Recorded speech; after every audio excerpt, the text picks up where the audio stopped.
The squat is of course everyone's favorite leg exercise, with the Bulgarian split squat of course being the most beloved variation. But there are a myriad of squat variations that are absurdly effective in helping you build flexibility, endurance, coordination and strength unrivaled by any other sort of exercise. So today we're going to go through some of the most amazing squat variations that, if you practice for longer periods of time, will almost feel illegal because of all of the benefits you can read from them. So if you're ready, let's go and have some fun. To ease you into this, it would be advisable to start with the classic deep squat, being able to get into a full range of motion ass to grass squat with both feet flat on the ground for maximum ankle, knee and hip mobility. And once you have mastered that, you can move on to some of the more advanced exercises that will require these mobility points as a foundational base. Now, if you're struggling with achieving full ankle flexion, this will be your very best friend, because elevating your heel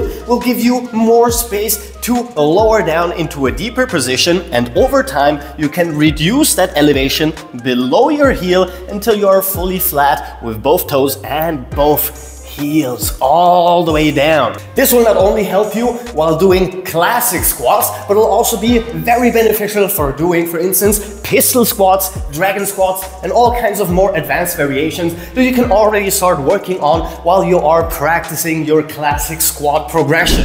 And this way, we've already touched on the second very classic variation you will be practicing for amazing results, which is the pistol squat, both with elevation until you are fully limber, until you can go all the way down just like so and all the way up. And now comes a hack when it comes to the pistol squat, and that is their starting position being either a standing one or an elevated one. The hardest part about doing a complete pistol squat is actually getting started with both legs fully extended, your upper body upright, and elevating your butt from the ground. This is by far much harder than the rest of the movement, which is basically just quad engagement and back into complete hip flexion, knee flexion, and relaxation. If you want to have the full benefits of doing pistol squats, this is the main thing you need to work on. Absurd hip strength, absurd coordination and flexibility in our posterior chain to even be able to get this far,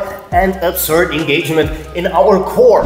Now, one of the most underrated squat variations is the sissy squat, which is going to build not only a lot of flexibility in our feet and toes, which most people don't actually work on, which in turn also will build a lot of control and strength in our foot musculature, but also a lot more balance and control over our entire body.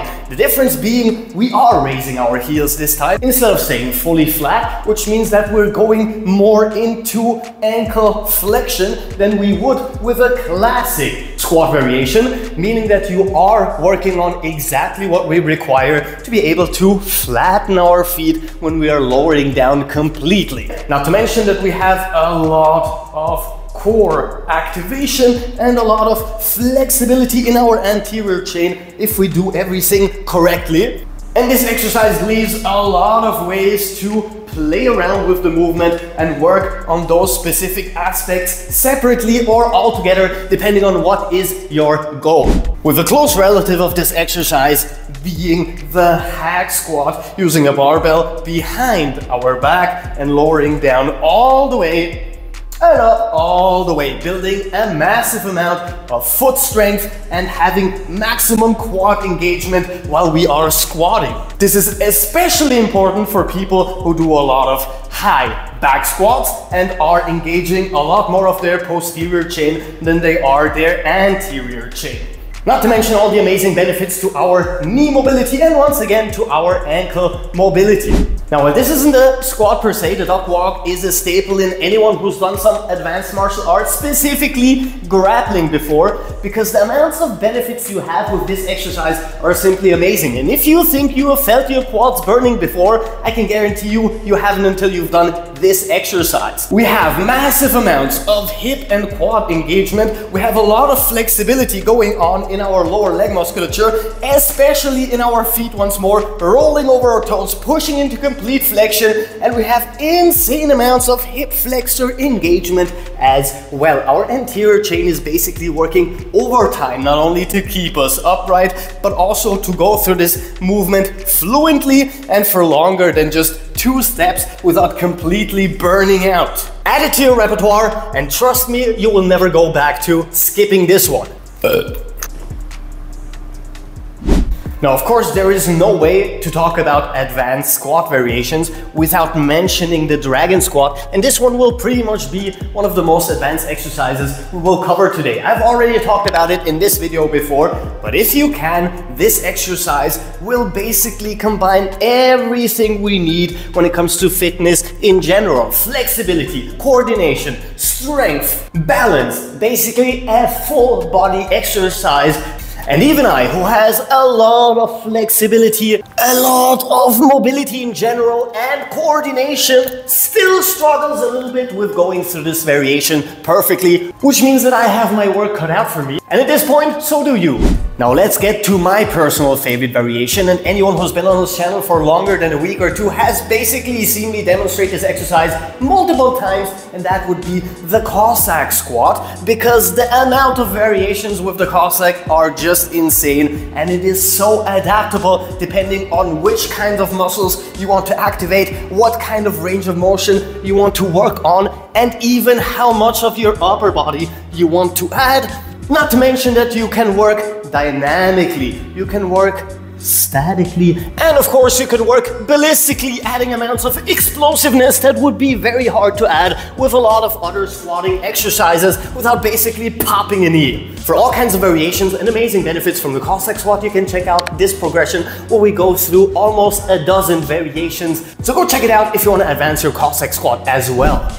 Moving us to one of the absurdly flexibility dominant squat variations, the closed forward fold squat, where we are basically putting our entire upper body onto our legs, bending into complete hip flexion, keeping our legs very much closed, and now we have insane, and I literally mean insane engagement in our tibialis and in our hip flexors, not to fall back, and amounts of core engagement you won't get from any other 2-legged squat variation you can think of. Keep your hands at your heels or at your toes, keep your upper body in contact with your quads, and lower down as far as you can with both heels flat on the ground, and raise once more. We have this absurd posterior chain stretch going on, and we have all of this anterior chain strength activation that is insanely beneficial to all kinds of leg exercises that you want to advance with in general.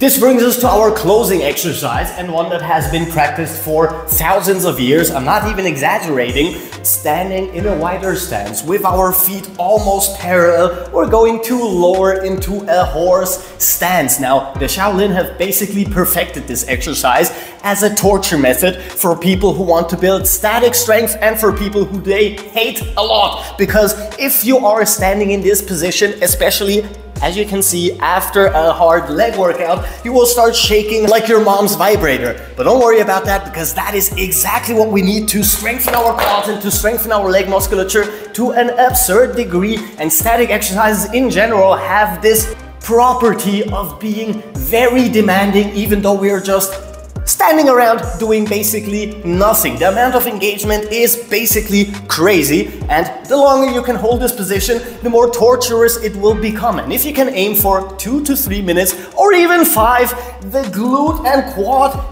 improvement will be very much worth all the pain you are going through, and you will feel like you just have to add this as another staple of your squatting routines or your leg exercises. And there you have it, a handful of squat variations that will help you build massive amounts of strength in your legs, flexibility, coordination, and most importantly, joint health that will keep you healthy and increase your quality of life as you are aging, all the way until the day you are laid to rest. But with that said, sadly, once again, that's all the time I've left for you today. If you liked the video, like the video and subscribe, and please guys check out other videos on this channel, because we literally have new ones every single day, which means that I will see you guys tomorrow. Captain Cairo, peace out.